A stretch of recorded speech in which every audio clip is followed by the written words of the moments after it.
Welcome to another edition of the SprintCarUnlimited.com deep dive presented by Dottie's Family Market in Dover, PA. Joining us on the show this week is Tarlton Racing Crew Chief Drew Warner. Before we get to Drew, Dottie's Family Market in Dover, PA is your one-stop shop on the way to the races. They have fresh made sandwiches and subs with all the fixins, perfect for a night at the racetrack. Dottie's has everything you need in one location, including a full service deli, a wide selection of groceries, and gas. If you're looking to dine in, head over to the Hive Coffee House and Cafe for a great sandwich. There's also a seasonal greenhouse on site, and coming soon, Dottie's Crab House, where you can dine in for fresh seafood and all you can eat Maryland crabs. Head over to the corner of Canal and Bull Road in Dover, PA. Dottie's Family Market has you covered. Now here's Drew. Drew, welcome to the deep dive. It's a pleasure to have you on. Yeah, thanks for having me. No problem. Uh, you're one of the best crew chiefs in California. I wanted to have you on. Wanted to talk. We'll talk a little California racing in a little bit, but I hmm think you know I don't know how much people know about you. They know about your dad, Yeah, obviously, yeah. and we'll get to him a little bit later. But how did obviously racing's been in your blood since the beginning, obviously hmm since you were little. How did you end up? I mean, did you ever race growing up? And how did you get into working on these things? Was it just a case of you followed your dad? How did that work? Yeah, so I mean, it'd be a mixture of both. So, yeah, a lot of people might not realize is actually my mom's side of the family. They actually were promoters in Oh, Kansas. They had a racetrack. So, growing up, I've always been on both sides of the fence, right? Like I've always seen the promoting side and what goes into that, and then I've seen obviously from my dad, the racing side. So, yeah, growing up when I was a kid, obviously all I wanted to do was race, and that's all I knew. So when I was young, I ran like go-karts and I ran quarter midgets for a little bit and just kind of got to the point where it's just, my dad was always traveling, right? He's always out racing, so he couldn't go. I was really lucky that it's kind of a small world actually with Austin Prock, who's, the funny car driver now. We lived in the same neighborhood, went to the same school and everything. And so he started racing quarter midgets and I got linked up with him and me, him and his brother Tom. Tom was older than us, so he was able to take us to the races, and we ran quarter midgets for a few years, and then it just got to the point where to go to the next step was going to be too much, right? It was gonna cost too much to take the next step. I couldn't do it without my dad being there, and basically my dad just kind of sat me down and he's like, hey, we can try doing the driving route, and you got to be really really good to do it because we don't have the funding to do it. Or, if a little safer route, you could try working on them, which he doesn't recommend doing, but you could try working on them and you could have a chance of having a career at that. And yeah, I mean, I always knew that I would go honestly one direction or the other. I was either going to go the promoting side because, like I said, just because my mom's side of the family, I love racing, so I could do that or could work on them. And yeah, I ended up I decided to work on them and I got to my first job would actually been with Beast Midgets. They actually were there in Indy and did all that stuff with Bobby East and Bob East back in that'd have been, oh man, 20 probably 2011 2012 when I was in high school. Still I was doing that and just kind of kept progressing, did that, and then I came out to California in 2015 with Roth. And honestly, I just never left. I liked it out here. I liked it for the I get to be paid to work on sprint cars, and I get to be in my own bed majority of the time. So that was, it's either here or Pennsylvania, and man, I like the weather here a little bit more than Pennsylvania. I don't understand that. But okay, so what was the deciding factor between going into the promoting side and then versus working on them? Was there a determining factor? Was it just Yeah, are you mechanical? What was I it? feel like maybe just the competitive side, right? Like I just, I always just wanted to, I mean, the promoting side, obviously there's a lot more lows than there are highs, really. Like it's a really thankless job. And that's why I actually feel like that's kind of molded me to, very rarely it might be a couple times, but very rarely will you ever see me, yelling at a promoter or an official or anything like that. Cause like, man, I get it. Like I know those are very, very thankless jobs. And so, um, I never really, but because of that, I was like, man, I like the competitive side. I'd rather try working on them and being a part of a team and ultimately winning at the end of the night. It just feels good. So, yeah, I just went that route so far I'm happy with it. I mean, I don't know, long term, maybe I should have tried the promoting stuff, but that's the good thing is that you never know. I always could at some point. No, no, stay where you're at. The promoting side, I see too much. It's that is, and you're dealing with weather and Yeah, you don't want to do yeah, that. for So, sure. so you work at East's. Hmm. Is that kind of your training ground, or does your dad kind of Yeah, I mean, it'd get you be both, started? right? Like, yeah, like, so, I mean, obviously, like, I've been going races forever, right? So, like, I was, 10 through 10 years old through 16 years old, right? I'm doing tires and stuff, and I go to races with my dad.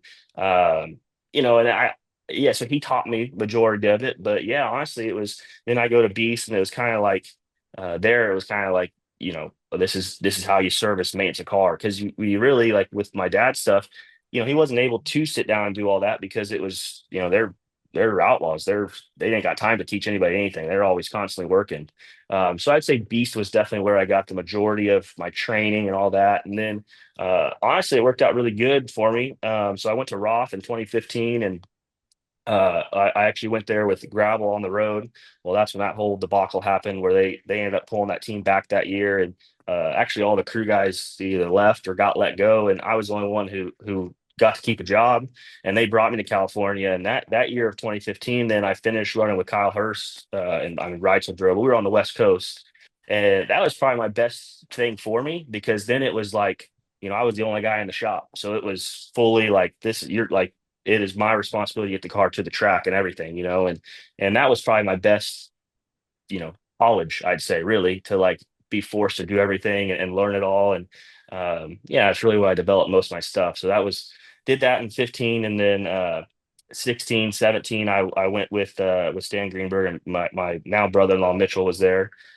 Same deal, it's a team in California, and so I was able to do that. And then I'd say my first real big, like, everyone's watching just the deal was with Rico in 2018 and 2019. And yeah, so that's kind of a little bit of my background. So with Roth, you have a national open win. No, so that'd have been 2014. That Oh, the was the year end of before. 14. Yes, that was the year before. I tried to Uh, give you one. no, yeah, no, I'll take it, but no, I wasn't part of it. I know all about it though, obviously, and then that's actually in the Roth shop. They have the very famous front bumper it's still sitting on Uh, the rafters up there at the race shop. So that's pretty cool. I didn't think he did anything wrong, but that's No, that's no. another that's I'll probably get when I go to the We're Grove. gonna we're gonna get canceled very fast on this show if that's the case. Yeah, well, I don't care. I've said it before. I thought Stevie Smith basically let off at the flag stand. And I Yeah. mean, what was David going to do? But so what's it like working for Roth? I Uh, mean, it's tough. Look, it's tough. yeah. No, it And is. Yeah.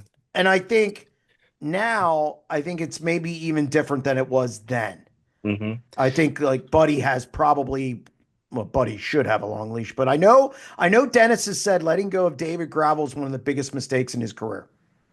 Yeah, I mean, yeah, it's for sure. I mean, looking back, it's definitely easy to say that now. Yeah, I mean, they're super passionate, right? Like they're a little bit different than most, but at the end of the day, they spend a lot of money and they expect really good results because of it. And sometimes in racing, that just because you spend a lot of money doesn't mean you're going to get the great results. So they're a little bit tougher, but honestly, like it doesn't look like it from outside, but they are some of the best people I have worked with. Like, yes, there was a lot of like, being a little scared of what's about to happen when you go in the shop on Monday. But truthfully, they're all like really good people. Like they always, you know, took care of you as much as they could. And a lot of people don't realize is some of those guys they let go, they still took care of them financially to help them for a while. And, it's not as ruthless as what they may seem. So yeah, they're a little different than most car owners. Very high expectations, and they have a very big resume because of that. So you can't fault them one bit for it. And you went from Roth to where?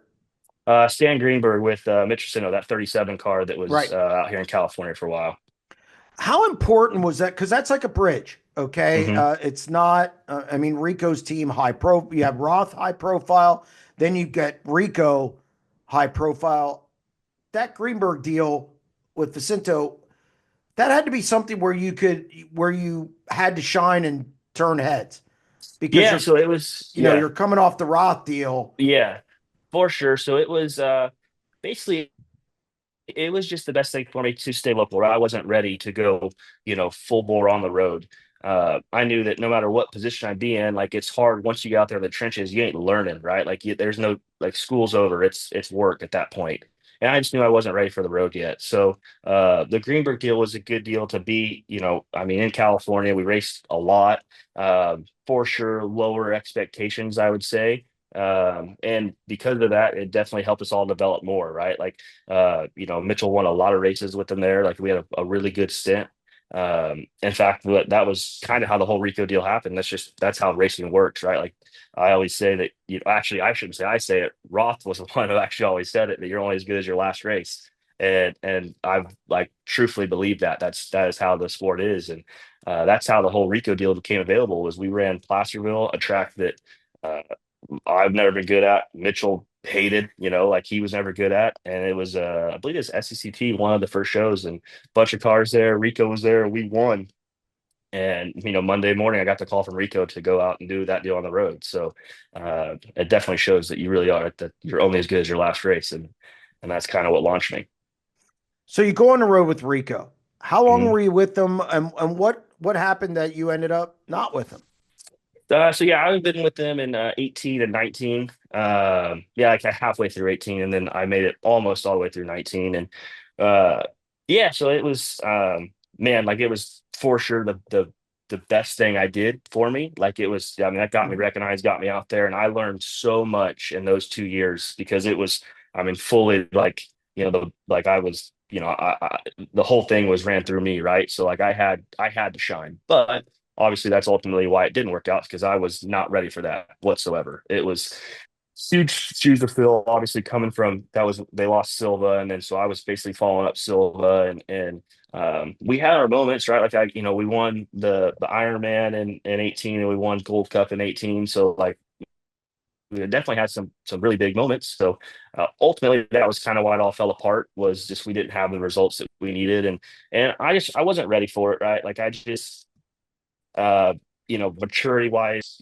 growing up being with watching my dad and Don, like I'm sure, all those you guys have all seen them at the races and whether they win or they run 20th, they're screaming and yelling. And so uh, that was honestly kind of how I thought that's a very friendly person to be around.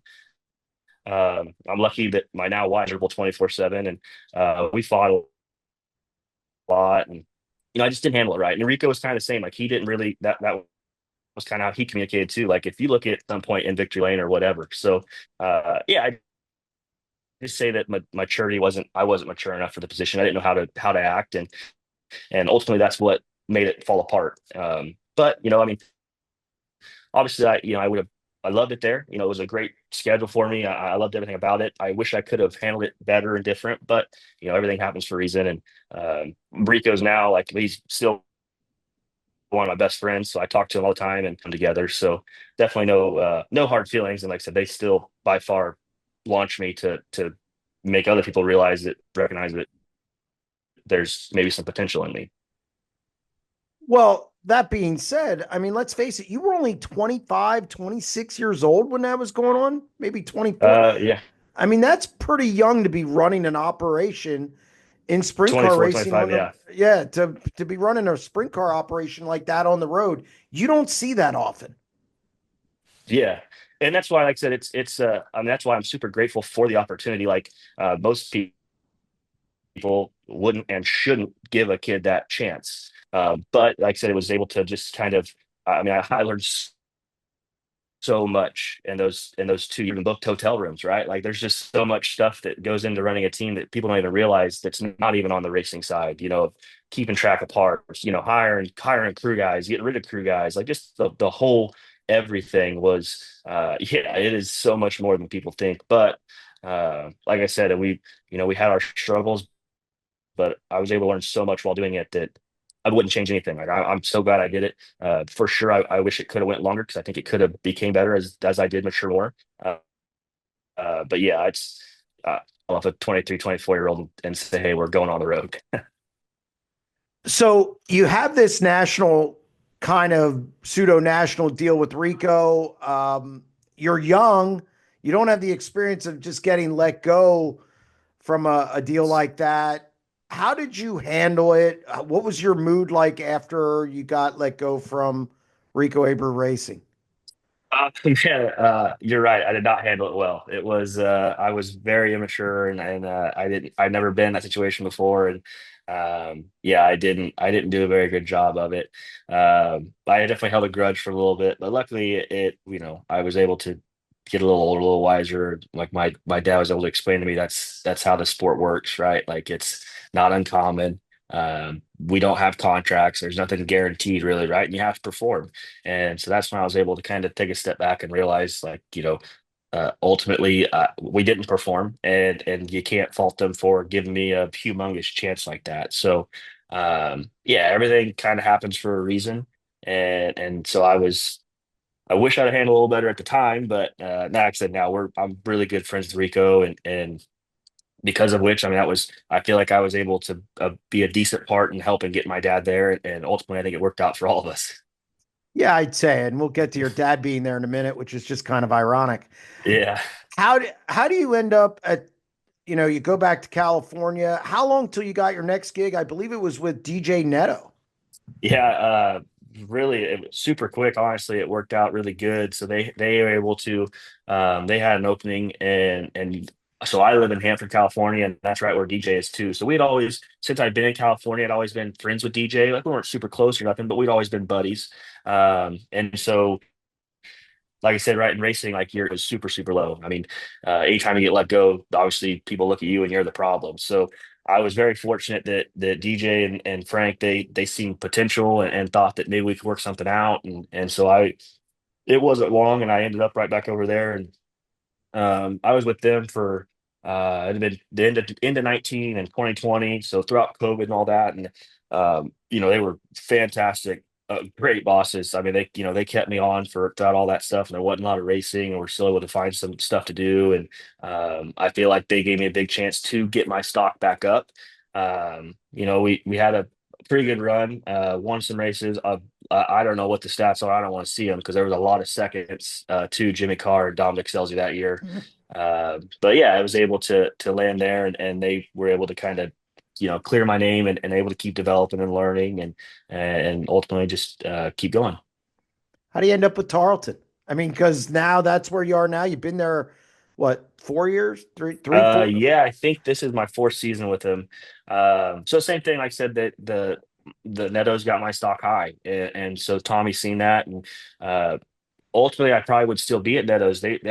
I mean, I had a lot of fun. It's hard to beat the race shop. I mean, I would literally walk to the race shop. It was that close to my house. And uh, the thing is, though, is that DJ is very open that he's not racing for a living, and he has no plans on racing for a living. His family has a very successful business, and he sees what that business is able to buy him for a race team, and so he knows that if he wants to keep having that stuff, he has to do the family business, and so he's kind of made the decision to start doing that and take over all Neto Ag and he's going to race California for a long time. Like I think he's got a pretty big career ahead of him still, and but he just knows he wasn't ever going to do anything else or do any more traveling, and that's just what I wanted to do. Was I always wanted to, I'm still spoiled in the sense of I don't want to have to join a national series, but I do want to be able to run a pick and choose true outlaw deal, big races in California, winners in California, and then spend some summers and stuff back east. And the Tarleton deal became available. Tommy reached out to me and kind of was in that same deal. They were kind of in limbo on deciding what they were going to do.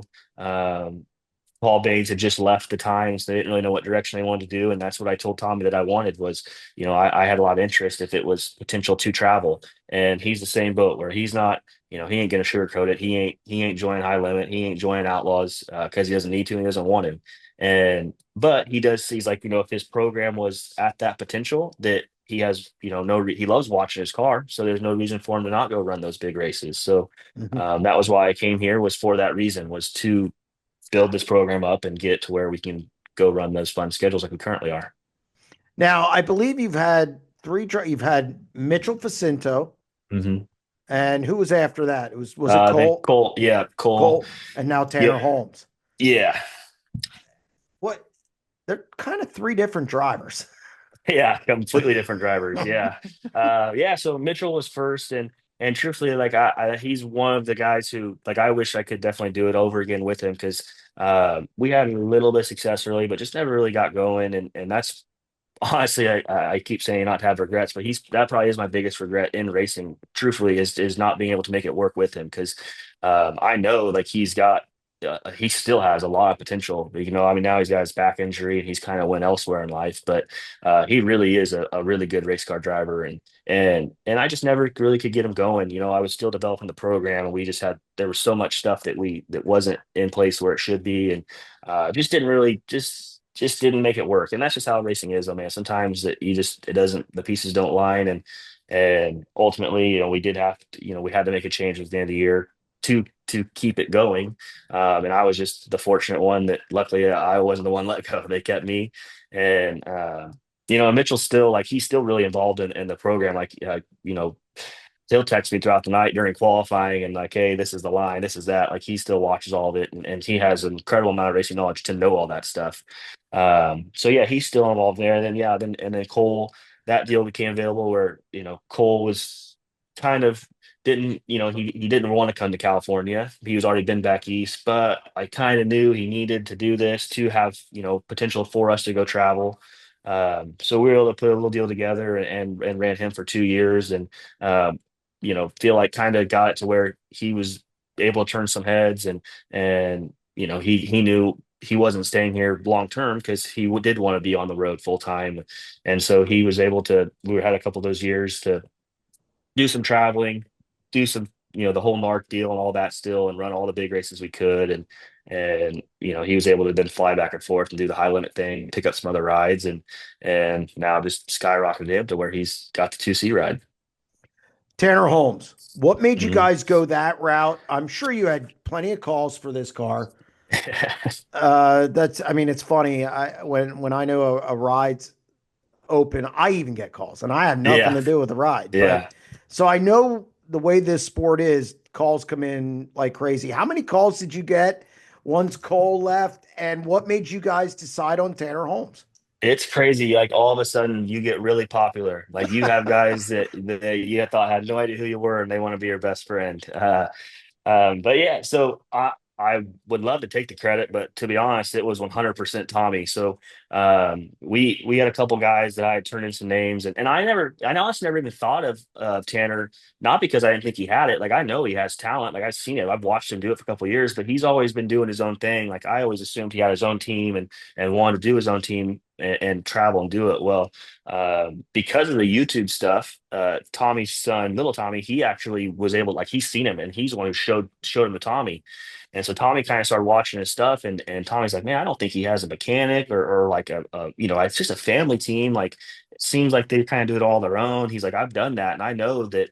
You know, if you're a car owner and a driver, you're not giving 100%. So I think there's some potential there. So we had a meeting at Trophy Cup last year at the end of it, and that was my first time ever really talking to Tanner. And man, he did like it was a great meeting. He did a good job. Like I didn't realize he's only 21 or I mean even 20 at the time, so he's super young. And I was like, man, I've heard about this kid for a while. Like he's been doing it for a while, and Tommy was right. Like he didn't have it's just a family deal. Like they built a really nice program just doing it on their own, but he never had a full team around him except for the Shark Racing deal. So we yeah, Tommy took a chance on him, and man, so far it's like I'm like extremely impressed. Like he's done a really good job, and he's got really good racecraft. Good feedback, and he's just able to kind of blend in and mesh with our program really well. So through all of the well, first off, you guys are going to run this weekend, Mini Gold Cup, Hmm. and then you're coming to the Midwest to Knoxville. Yeah. What's the schedule look like for, say, the next month? And why are you leaving California and coming to the Midwest? So that's just kind of like I said, that was what we ultimately all wanted was a schedule that was here, but we could kind of pick and choose. And Knoxville's kind of one of those races that, just like everyone, like we all want to run good at nationals, Yeah. and you don't run good if you're not getting laps there, especially at those kind of tracks. So when Kami kind of set that out as the goal this year was to be good at Knoxville, or at least be relevant. And so I was like, hey, to do that, we gotta get laps there. So this was a good time to get back there. And then I just, we try and always make it sense with the whole swing. So we'll go back there and run with the Outlaws for the start of it, and then we go. I think the next weekend's another outlaw weekend, Hobstadt and Jacksonville, I think, and then once you get back there, you kind of have options. You can go with High Limit in Texas, you can go Outlaws Eldora, and just kind of chase weather. So we'll go back there for those. I think it's 3 weeks and kind of do a big loop. Go back and actually, my family in Kansas at the track they used to promote which 81 Speedway. So now it's under different ownership, but still my whole family's there, so we'll be able to go see all of them, run that high limit show midweek, and kind of race our way back home. And then we're here for just a little bit. We'll be in California for, I don't know, maybe a little under a month or so, and then that's when James comes over, and we'll start running him and kind of pick back up traveling again. So you mentioned you're working with two drivers. You're going to work with James McFadden. How did that Mhm. deal come about? And what are your thoughts on working with a guy who has World of Outlaws wins, high limit wins, an experienced guy, has wins in Central PA. He's kind of on that Rico level of, hey, this guy's been around. He's won some big races. So how did this happen? And how, you looking forward to running with James? Yeah, absolutely. Like, yeah, I feel like he's my do-over again, right? Like I got no excuse, right? There's no driver development or nothing like that, or like, we got inexperience here, that other. He's my chance of like, I got no excuse. He's done it. He's won it. And so I think just for the program, he's going to be able to really come in and, he'd be like, hey, your motors do run good. Your cars are good. This is that, and so it's more so for me, I would say, as opposed to like Tanner's deal was just, it was kind of for all of us, right? Like, hey, we're gonna get Tanner in, give him a good chance, see how we stack up. But mainly it's like you're trying to elevate him, as opposed to James was like, that was kind of, selfishly, that was for me, because I got a guy in there who I have no excuses with. It's not, I'm not going to a track being like, has he been here before, has he won this, maybe it's him. Like, nah, man, if we're not good, it's me. So yeah, it just really fortunate how it all worked out. He didn't really know if he was wanting to come over or not wanting to come over, and so that's why I feel like the deal at Roth kind of fell through, because they just wasn't really sure what was going to happen. And we were able to kind of piece together a pretty good deal that made sense for him to fly over, and to do Dirt Cup and all that. So, obviously a high paying race, and then come back for Kings Royal and Nationals and all that. And then the high limit outlaw swing out here on the West Coast. So it definitely made sense for him to do it. And like I said, I was a huge advocate, just because I wanted that for me of, like I said, racing with Cole, like Cole's now he's one of my best friends as well. And so, but it was always that thing of like, he was helping develop our program, and like I didn't know if our program was there, and I didn't know, you don't know if he's there, and it's all new for all of us. And then you plug Tanner in, same thing. It's like, okay, our program's pretty good, like he's really good. Now it's, you plug James in, and it's like, hey, that is a really like, he's a top tier driver, no doubt about it. His resume speaks for itself. So that's more so to just make sure that I don't have an excuse, our program don't have an excuse, and now go out there and perform. So when you went to Tarleton, you mentioned things weren't where you thought they should be. When a crew chief comes into a situation, it's almost like you want to put your stamp on it, so to Hmm. speak. There's two things: either you don't want to screw it up, Hmm. or you want to put your stamp on it. What are some of the things that maybe you felt you could bring to the table to Tarleton that maybe weren't, maybe wasn't there in the past?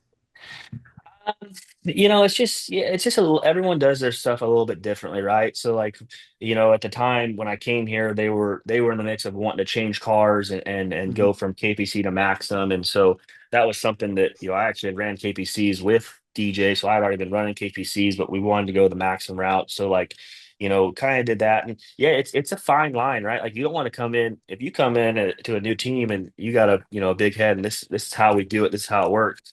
Man, if it don't go right, then everyone's It's on looking at you. you. Yeah, and especially the owner starts spending some money, then that's really when it's not good. So, um, yeah, it's just I didn't. It wasn't like we came in and completely did everything different. Just kind of cleaned it all up and just try and fine tune, seeing what areas did need to be improved, and little stuff like I've had great relationships now because I've been doing it for so long with whether it be like FK rod ends, Walker filters, factory cane shocks, like all those guys that you kind of build relationships with that ultimately kind of wanted to come with me that I was able to bring here and just kind of help clean up the program and do all those fine details and stuff. Yeah, so it wasn't like it was we weren't changing everything, but it was a new engine builder. They had Charlie Garrett's for a few years, and then it just happened that they didn't know how much they were going to travel, so they actually let those motors go, and we switched to Kistler because of the connection with JJR and the 41, and yeah, so it's just kind of a bunch of little things like that you got to kind of sort through and see what runs where and what's best, and yeah, just try to make the most of it. So that being said, you know, with Tanner, you're not running NARC. Why? Um, you know, just because like I said, the bigger races back east, right? Like there's Okay. yeah, it's just the schedules was kind of tough to commit to all the NARC ones. We still are doing a decent amount. But I was to points race, like we did that last year, right, with Cole and to points race, man, I hate it with a passion. Like it is just miserable. Like especially like we had the big battle with Sanders there towards the end, and like man, I hate watching a race and like you're counting cars, counting points, counting positions, and he would wreck or have an issue, and then you're instantly like, oh my gosh, just finish, we got to finish, and we'll get points. Like I hate that, man. I want to go out there and I want to win and do whatever we can to win at all times, and I hate the work area and stuff like that. So I don't Oh, don't I get me don't started. I don't like having to take a nice race car to the work area and that's what you gotta do in your points racing. So I didn't want a points race. Luckily, no one else really was feeling like we had to, and that's why we were able to make a really good schedule to hit some of the bigger stuff, but we don't have to do all of them, and we can go back east and then especially with having two drivers now this year.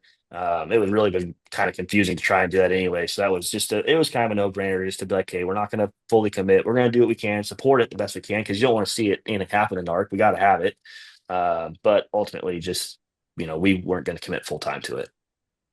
So now we're gonna make it tough on you. What Oh boy. oh yeah. What how difficult is it being Ricky Warner's kid? Because here's the problem. I always felt bad for Craig. Steve Kinser Hmm. won 690 World Yeah. Outlaws events. And here Yeah. you are, the comparison, people can say they don't compare, but they do Oh subconsciously yeah. or outwardly. Uh, you're Ricky Warner's son. Ricky Warner is probably, well, he's in the top three crew chiefs of all time in the sport. Hmm. Was that difficult coming up through the ranks? I mean, obviously you love your dad, you talked to your dad. Was it difficult at times being Ricky Warner's son? Oh, for sure. I mean, like I always say, it's like, it's like Michael Jordan's son, right? Like it's the same Yeah. deal. Like to me, like that's just how it is. And it's like, so if you're not top tier, people look at you like, man, what's wrong with this guy? Like, why doesn't he have it? So yeah, it definitely it has its moments, but I mean, I don't really look too far into it. Like I don't let it get to me or nothing. Like I just try and do the best I can. And yeah, he definitely helps me, right? Like he's not gonna want to see his kid fail. So he's doing, we talk as much as we can, and he helps guide me as much as he can. But he also knows that it's one of those things you guys go do on your own and figure it all out. So yeah, it has perks, it has negatives, but man, I wouldn't change it up. He's for sure top three in the world or ever, and Ever. he's yeah, for sure, and he's my biggest hero, right? Like I love him, wouldn't change a thing, and yeah, I still there's the positives definitely outweigh the negatives for sure with the knowledge he is able to give me and just the relationships I'm able to build because of him. Actually, it's funny. I just told the story the other day of how it's just two different personalities. He called a guy. I'm not going to name drop anyone, but he called a guy for some parts, and he did not get those parts, and so he was very violent and yelling on the phone. And then I had to call the same guy after, not knowing that.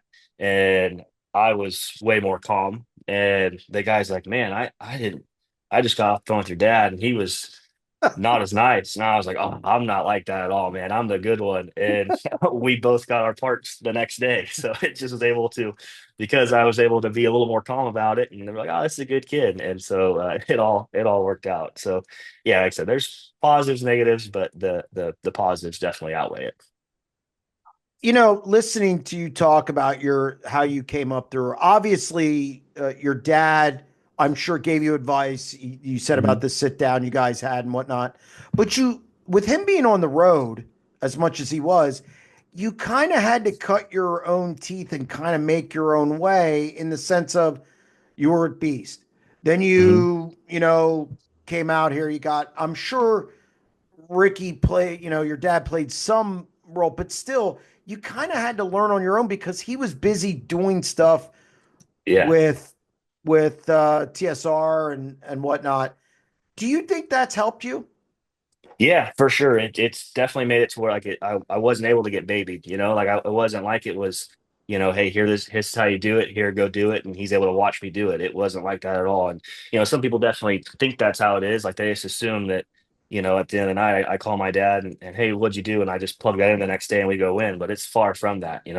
And I think that yeah, like I said, I it worked out great because I was forced to do it. I didn't have anyone, watching over me and telling me this is how it is or what. He's always a phone call away, and he definitely, like I said, he's not going to watch me fail, so he's definitely a guy the best he can. But even then, like, he's not really a teacher. He doesn't have time to teach. He expects me to know it, and so.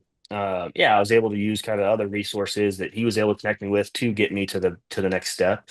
With whether it be like building like Willie Kane, for instance, I talked to him, the same amount that talks to my dad, just because it's the same type deal. He's able to he teaches me and helps guide me as well. So, and that's all stuff that I met through my dad. So still ultimately, he definitely, without him, I wouldn't be here, right? Like he's definitely opening these doors for me.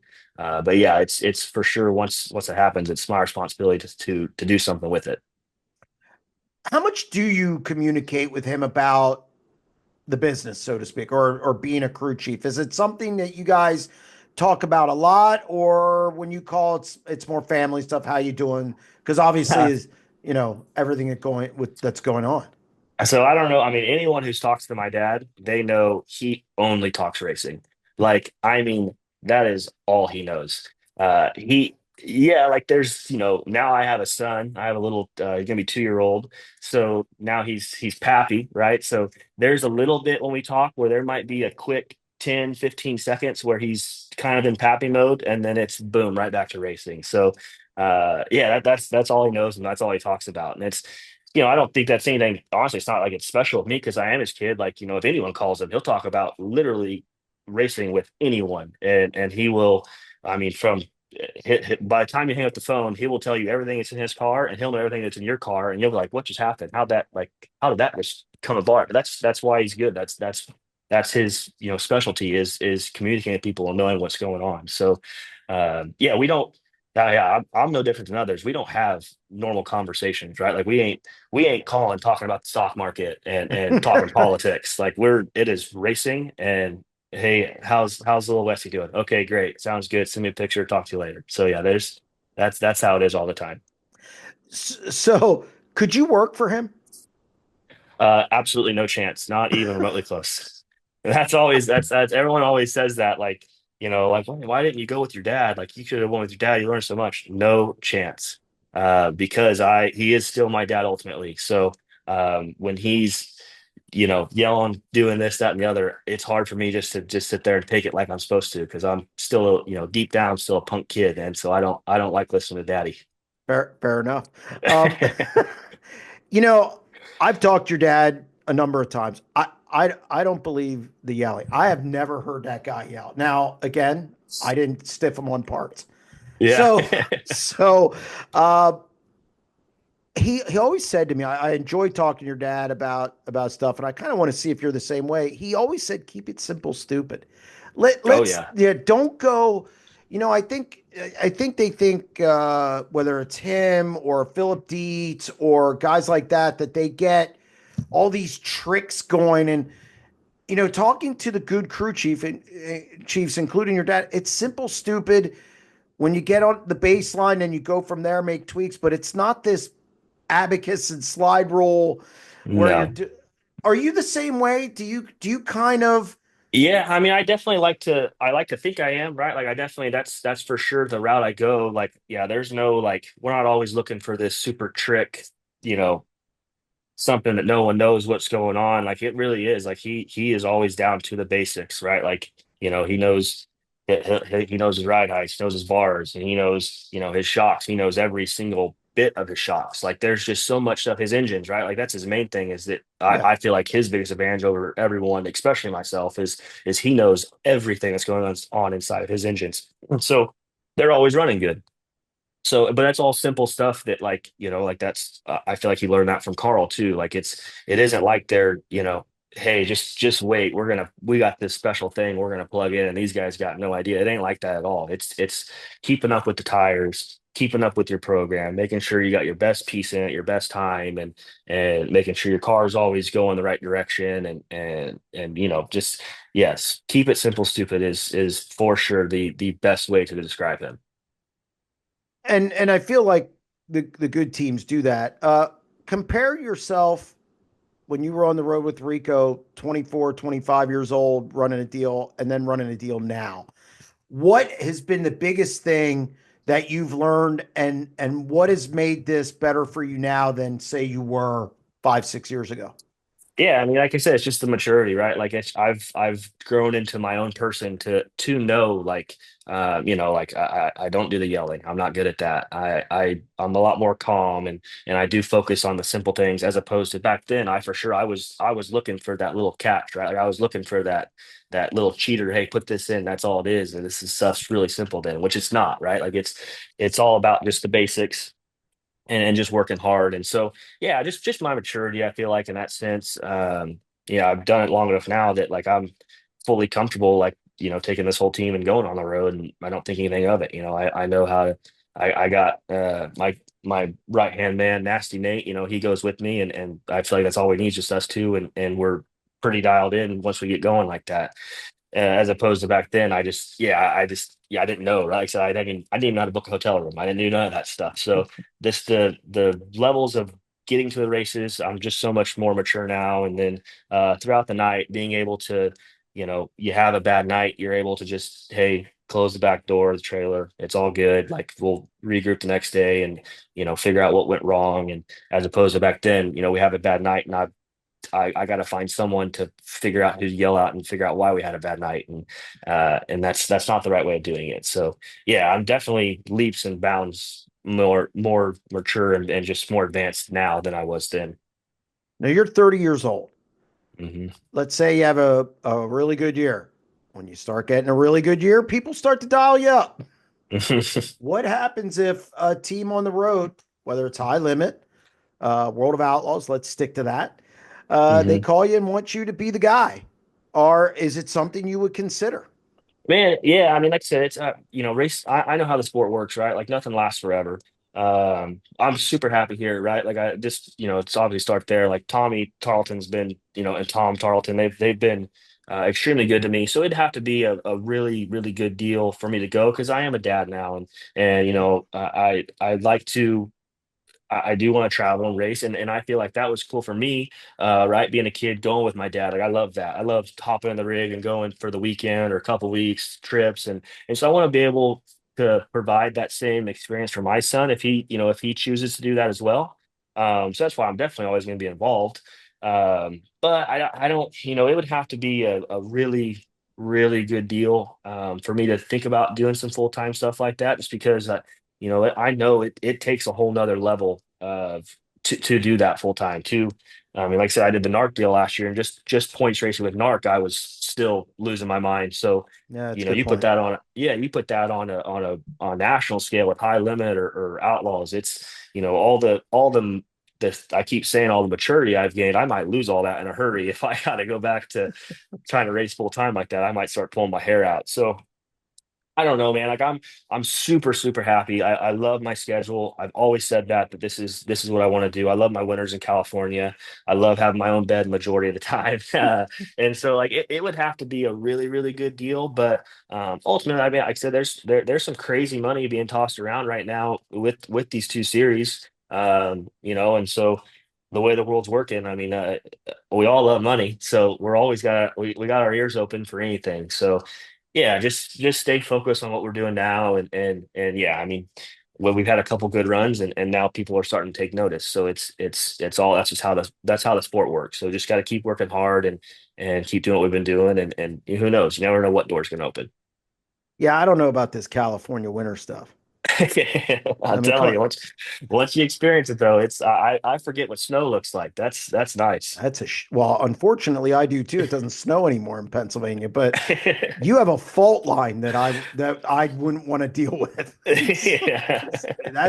That's like Florida, like hurricanes and stuff with the insurance. No way. Yeah, So I'm definitely pretty lucky. I mean, it's funny when you talk to people like that aren't obviously here. Like yeah, I'm around farmland, right? Like Hanford, Fresno, California. Like we're the valley. I I don't think it's even possible. Knock on wood. I mean, I don't think yeah, it's even possible for this stuff to catch fire. I don't even know. Like it's the way it all is here. But um, yeah, I feel like I'm in a good part, and I do, and I do actually enjoy, the fact of I go 3 hours. I'm in Disneyland, or 3 hours. I'm at the beach, or it's all kind of right here. So that's why I like the location.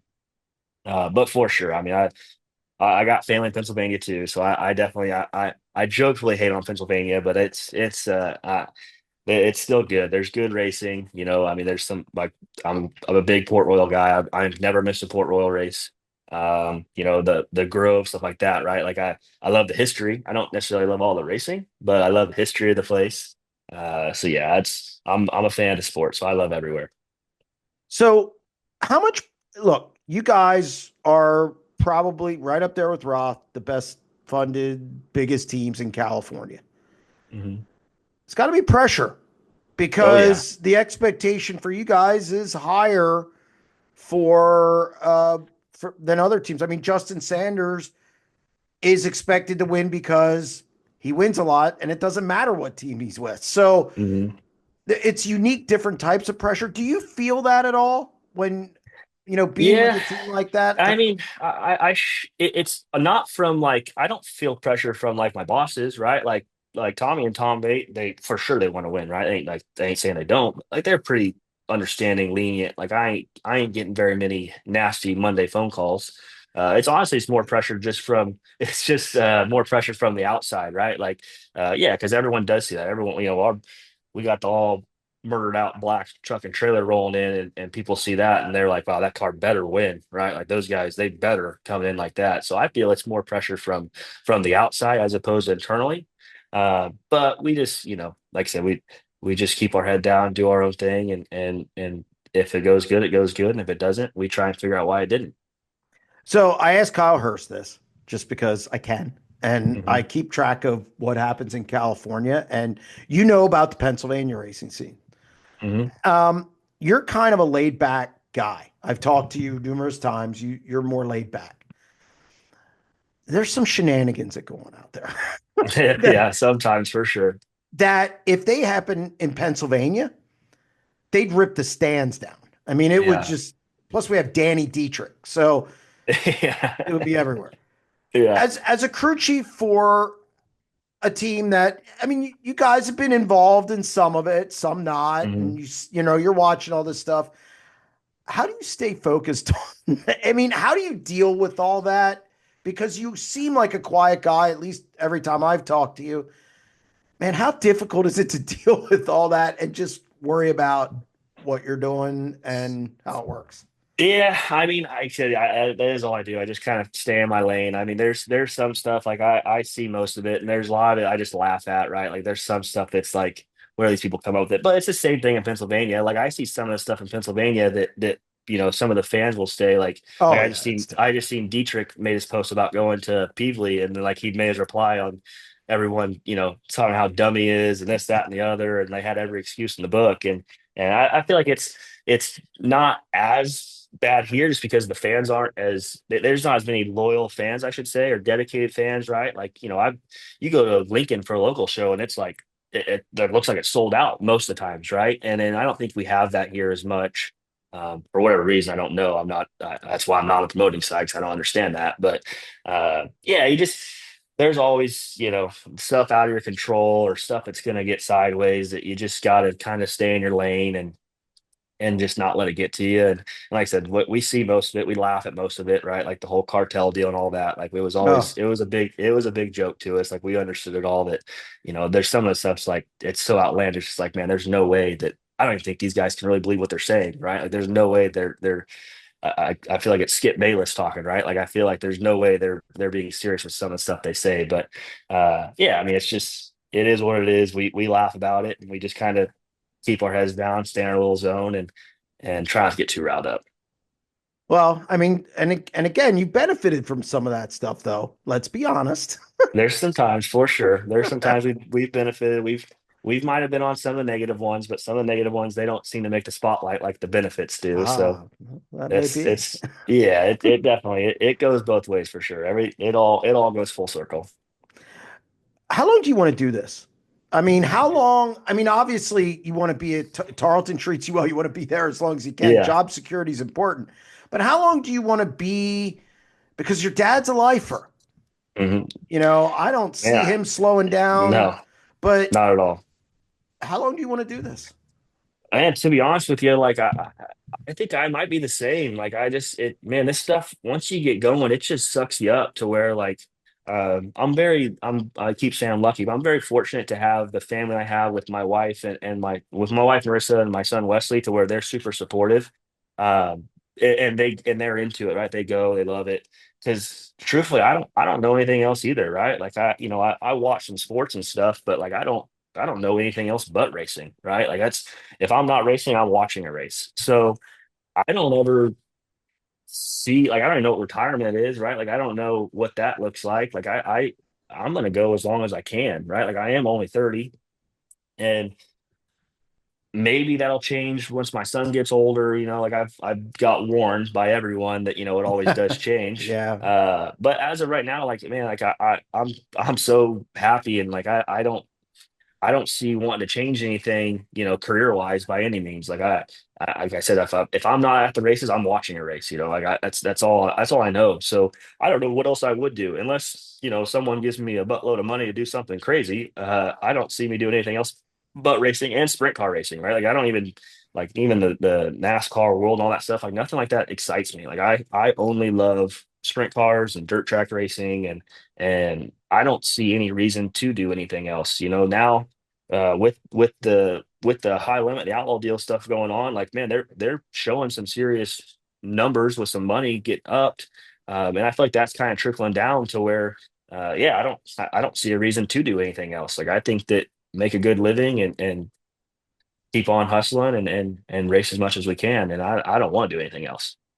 How weird is it seeing your dad work for Rico after? And how did that deal come? I mean, that's kind of when he got Yeah. hired there. I'm like, okay. I mean, I know that, but then I'm like, didn't Drew work there at one time? Yeah, I mean, it's yeah, kind of. and weirdly enough, like I feel like I was a big part of it, right? Like, when I had, like I said, I was back good friends with Rico at the time, and he was the one who brought it up to me if there was ever a chance, and I was like, man, I think now's the time to try, just because I don't really know TSR didn't know what direction they were wanting to do, and it was kind of that weird. He was on the back burner, his health wasn't great, and so they didn't really know what to do with him, so the opportunity was there and yeah it's at first it was a little weird, right? Like I was kind of like, I don't know if I'm gonna like him getting fast with him, and then like I said, I'm level headed. I know that everything I did wrong he does right. He knows their engines, he knows their package, and so he was able to have his you know 30-40 years of experience come to life and really turn the program around. So I'm super happy, right? Like I want my dad to succeed, keep succeeding. My buddy Rico, I want him to succeed, keep succeeding. So it's not weird for me. Like the fact their team is that whole West Coast swing, their team was here at our Okay. shop. So yeah, like there's definitely no hard feelings. It was at first it was, once I got all range and did it, I was like, oh man, I hope they're not too good. But definitely that's past, man. I I want nothing but the best for them. I love seeing it. And but I mean, I want to beat them I every was going time, to say you like beat him a for few sure. times. Oh, Did you hey, let him know it? I let him know. Don't you worry, I let him know. That's for sure every time. I let them both know. It's always a joke with me and Rico too, where like, hey, I don't, I tell Ted, well, I don't care where we end up. You better beat that 24 car every chance you get. So. No, it's all good. It's all fun and games. Yeah, we all have a good relationship, but definitely, I want to beat him every chance we get.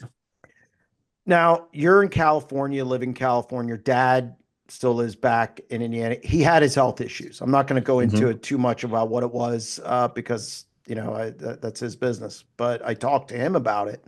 Yeah, And how difficult was that for you being so far away? You're racing, he's racing, but I mean, you have to worry obviously about his health yeah, because it just seems to keep resurfacing every once in a while. yeah. How hard is that to deal with for you being so far away? And not only that, with your wife and his, grandkid as well. Hmm.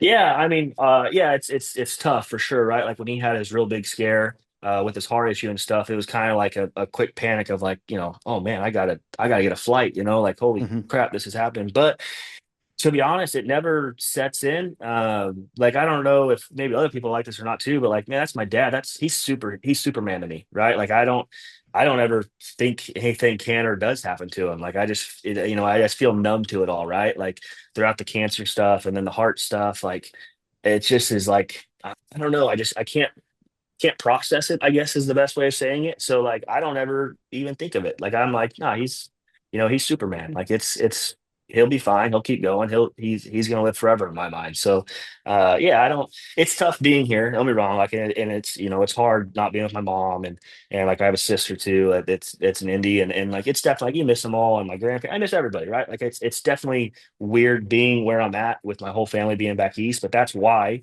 through racing, the thing I love here is that I get to have these trips and have these travels to go see Sure. everybody and stay in and we FaceTime and calls and we communicate all the time. I talk to them more than ever, probably more than when I was living there with them. So yeah, I it just doesn't feel real when there was those issues and I think everything's looking pretty good now and he keeps trucking along and honestly now that he's racing is probably better because it's his health seems to be really good when he's racing. It's always when he has to stop that's when his health starts to go the wrong direction. So yeah, I just get numb to it, right? Like I just don't think anything of it and he's gonna be around forever. He doesn't strike me as the type that he's going to share with you everything that's going on. Yeah, no, yeah, he's pretty quiet, pretty laid back, and Yeah. he's actually he's one of those guys who like if you got a sore throat, now he's got a sore throat. So like he always just talks, and you're like I don't know what's even real with this guy anymore. Like when he was here, he one day he's like, oh man, feel like I'm having a heart attack. And I'm like, oh, you can't say that. And he's like, oh yeah, I think I just pulled a muscle. I'm like, oh, that's not at all the same, but okay. So yeah, Fair enough. he's his own character. But yeah, he's he's all good. Uh, Tanner Holmes. Um, Hmm. how do you coach him? I mean, because you have more experience than he does. Obviously, he's 21. Hmm. He's going to go to the Midwest. Okay, you guys have your three top five finishes and six high limit races.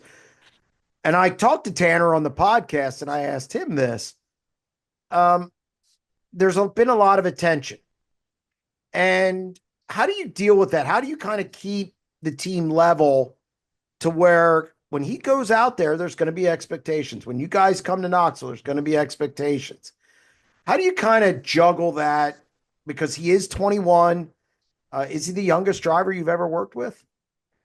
Yeah, I think Yeah. you're probably right. Yeah, he is probably the youngest guy I ever had been with. So how do you kind of juggle that? Well, Because you, I mean, I think you just said it, right? Like about being level. That's what that's I feel like one of the main things that I have learned over the years is that you gotta it goes in waves. You gotta be level, right? Like we have the super highs right now of everything, with the good high limit runs. We won the 360 race at Chico that was really cool. And you just gotta learn that, yeah, it's you gotta be realistic. It's tough to keep that pace at all times. Everything was really going good for us. And I, and being level headed is definitely the best, right? Like you just can't don't let the times get bad. Don't listen to what everyone says. Go out there and do your best, and just have trust that our program's come a long way. And because of that, we just got to have trust that our car is going to be close. He's going to keep doing a better driver, right? Like I'm not into like the driver development thing, right? Like, he's young. I don't feel that like he's at that really where I think he is. He knows his racecraft's good. Like he knows what's going on. So like, yeah, I don't, it ain't like I'm out there telling him, hey, this is where you need to look to run. He knows he's telling me. So, yeah, I don't think it's like he's not like a 12-year-old kid type deal. We're just starting, which is good because that's not where I'm at either. Like I'm not into that. I'm not into driver developing. I'm into, I want to win races and be fast and you do your job, I do my job, and that's what he does a really good job of. well, Drew, I appreciate you joining the show. I know we had some technical difficulties. We worked Yeah. that out. That wasn't a problem. But again, I appreciate you taking time out of your day to spend an hour on the show. And again, good luck the rest of the year. And I'm sure we'll see you at some point. Yeah, yeah, thank you. I appreciate it. Like I said, I always love talking racing, right? So like this is any chance I get, I definitely take it. And so I appreciate it. And, thanks for all the nice stuff you said. It's good that it's good when everything's going good that people see that. And if we start going bad though, don't say we're going bad. Just remember the Oh good no, I times. Don't gotta. remember the bad No, no, no, times. no, no. You've known me long enough now that I'm going I'm an equal opportunity offender. Like if it's Yeah, good, it's good. If it's bad, it's yeah, bad. I can't help it. exactly. I don't have Yeah, anything to do with it.